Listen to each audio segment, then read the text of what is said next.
भैया राम राम थारो भाई भगत पालाराम PR देसी खबर देसी देख बिना ब्रेक लाइक शेयर पे अंगूठा टेक। साथियों आज जो आशा वर्कर है ये सामने अपना बिल्कुल इनकलाब जिंदाबाद का ये नारा लगा रहे हैं। आशा वर्कर यूनियन हरियाणा इन्होंने आज खूब ठोक के धरना लगा रखा है भाई DC ऑफिस के सामने।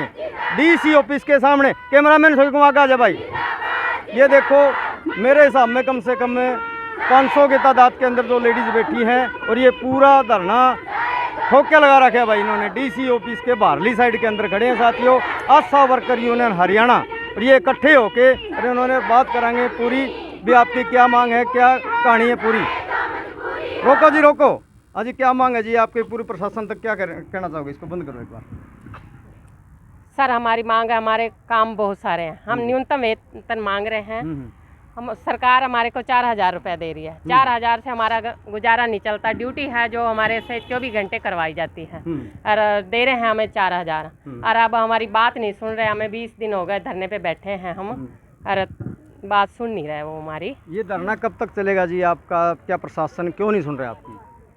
सर अभी तो 29 तारीख तक है हमारा धरना। इसके आगे सरकार हमारी ना सुनेगी तो हम आगे घिराव करेंगे। हमें जहां तक जाना पड़ा हम जाएंगे और रुकने वाले नहीं है। हम हमारा हक लेके छोड़ेंगे। तो आगे का क्या प्रकोंडा रहेगा?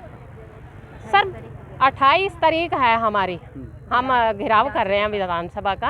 अगर हमारी मांग नहीं पूरी होती तो हम जहां से भी गुजरना पड़ा हम गुजरेंगे। हम हमारा हक लेके रहेंगे। हम जितना काम करते हैं हमें मिलना चाहिए। न्यूनतम वेतन हमारा बनता है वो तो सरकार को नौकरी देखो काम पक्का है तो नौकरी कच्ची नहीं होनी चाहिए। हमारा काम पक्का है तो नौकरी पक्की होनी चाहिए। न्यूनतम वेतन मिलना चाहिए। सरकार ये तानाशाही क्यों कर रही है आपके साथ में? सर ये तो सरकार मतलब इनको घमंड हो रहा है भाई। हमारे पास कुर्सी है, कुर्सी ये अपनी माँ के पेट से लेकर नहीं आए। कुर्सी हमारी है, जनता की है। हमारा ये ना सुनेंगे तो हम सरकार को ये कुर्सी देने वाले नहीं है। ये नीचे आएंगे। जी सर।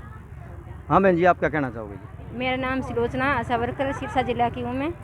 मैं सरकार से सिर्फ यही बात कहना चाहती हूँ जो स्वास्थ्य विभाग की कड़ी है हम आशा वर्कर रीढ़ की हड्डी हैं। इतने दिनों से हम काम कर रही थी तो रीढ़ की हड्डी थी। जो सरकार से हमने मांग कर लेते हैं भी हमें वेतन चाहिए तो उस टाइम सरकार हमें इसे मुंह फेर लेती है भी इसे इनको कुछ नहीं देना। हम सरकार से ये पूछना चाहते हैं जब हम काम करते हैं तब आशा की वाह वाह होती है तो हम काम नहीं करेंगे तो बगैर पैसे कौन काम करेगा?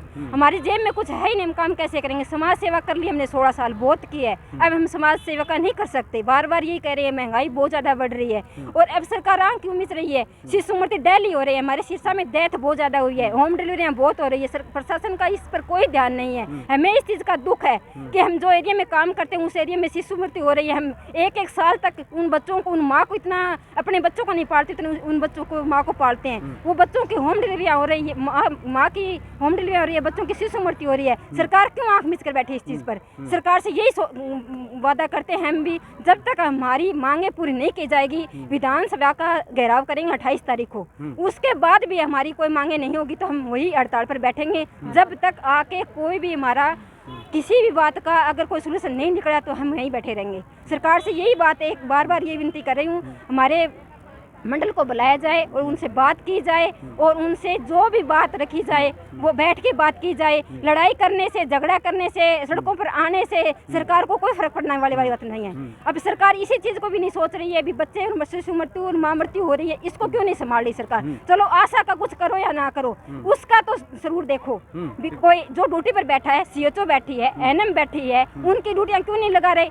अगर आशा की वहाँ ड्यूटी होती, अगर बच्चे की शिशु मृत्यु हो जाती तो सरकार आशा को चंडीगढ़ तक चक्कर कटाती, बार बार लेटर निकालती। आशा को बार बार चक्कर CMO तक बुलाया जाता, MO तक बुलाया जाता, बार बार जवाब लिया जाता। अब क्यों जवाब नहीं लिया जाता? NM से जवाब लिया जाए, अधिकारियों से जवाब लिया जाए। और मेरे को सबसे बड़ा दुख ये है कि मेरे बच्चों की और जो माँ की मृत्यु हो रही है उसके लिए मेरे को सरकार के लिए मैं सबसे पहले आपको धन्यवाद करती हूँ। ये बात मेरे तक पहुँचनी चाहिए और इसका खामियाजा सभी को अधिकारियों को भुगतना चाहिए।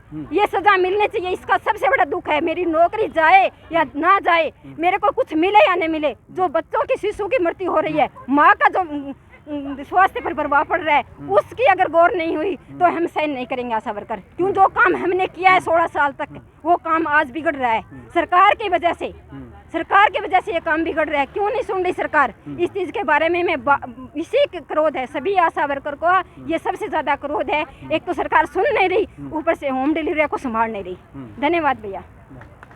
भाई 4000 में देखो गुजारा नहीं हो रहा, दिन रात रही आशा वर्कर, आपको भी पता है भाई हर गांव के अंदर होते हैं, तो इनका मान लो क्या है, रात को भी भागना पड़ता है, दोपहर में भी भागना पड़ता है, गर्मी के टाइम में देखो, और इस गर्मी के टाइम में ये कैसे बैठे हैं और माथे तक भाई पसीना आ रहा है पूरा। तो अपनी बात चलती वीडियो को तो शेयर कर दियो साथियों। और ये देख लो भाई, मेरे हिसाब में 500-700 के करीब में पूरी आशा वर्कर यहाँ पूरे आज इकट्ठी हो रही हैं और काफ़ी दूर तक ये बैठी है। बाकी और भी थोड़ी बात जानेंगे। हाँ जी, हाँ मैं आशा वर्कर यूनियन की पूर्व जिला प्रधान हूँ। मेरा नाम कलावती माकुस रानी है। आपके ये बताओ बहन जी, आप ये धरना जो लगा रखे हैं, अब 4000 में आप देखो दिन और रात आप भागते हो, रात को 12 बजे भी अगर फ़ोन आता है आपको भागना पड़ता है। ये सरकार है जो तानाशाही आपके साथ में क्यों करेगी? ये सरकार पता नहीं क्यों करती है। जब हमारी यूनियन 2018 का माह तो सरकार ने पेमेंट बढ़ाई है, उसके बाद कुछ नहीं बढ़ाया और काम 5 गुना दिया गया है। जब हमारी पंचकूला में आशाओं से जो मुलाकात हुई है स्वास्थ्य मंत्री की और उप मुख्यमंत्री की और मंत्री की, तो उप मुख्यमंत्री ये बोल रहे हैं कि हमारे तो जनता से कोई फर्क नहीं पड़ेगा, दुखी हो या आवश्यक ना हो। तो उनको ये पूछा जाए कि जनता ने ही आपको मुख्यमंत्री बनाया है और इसका जो नुकसान हो रहा है वो उप मुख्यमंत्री के क्यों नहीं फर्क पड़ता, इसका पड़ना चाहिए। और ये जो मंत्री हैं तो वो कह रहे हैं कि भी ये राज्य सरकार की स्कीम नहीं है, ये स्टेट की स्कीम है। तो हमें राज्य सरकार की स्कीम नहीं है तो काम तो हमें राज्य सरकार ने दे रहे हैं आशा वर्कर करके, तो वो आज राज्य सरकार की स्कीम क्यों नहीं है? ये बताओ बहन जी, जैसे मान लो आज काफ़ी दिनों से धरना पहले भी आपने लगाया, कोई सरकार ने आपकी सुनाई की अभी तक? अभी तक कोई सुनाई नहीं की है। अब ये धरना कब तक आपका जारी रहेगा? जब तक हमारी आशा वर्करों की कोई सुनाई नहीं करेगी, जब तक हमारा कोई मानदेय नहीं बढ़ाया जाएगा, तब तक हमारा धरना अनिश्चितकालीन चलेगा। और इस धरने के दौरान होम डिलीवरियां हो रही हैं, शिशु मृत्यु हो रही है, स्टील बर्थ हो रहे हैं, उसका हमें बहुत बड़ा दुख है। क्योंकि 9 महीनों तक गर्भवतियों के पीछे आशा वर्कर फिरती हैं और उसको सब तरह की मोटिवेट करती हैं और लास्ट में उसका जब खुशी की टाइम आई तो उसके किसी के स्टील बर्थ होता है, किसी की शिशु मृत्यु होती है, किसी की होम डिलीवरी होती हैं। उसके बावजूद उस जनहित के जो समस्या आ रही है उसका हमें बहुत बड़ा दुख है। सरकार को पड़े या न पड़े, परंतु हमें बहुत बड़ा दुख है। ठीक है। तो भाई अपनी चलती वीडियो को साथियों शेयर कर दियो। जय जवान जय किसान, धन्यवाद, शुक्रिया।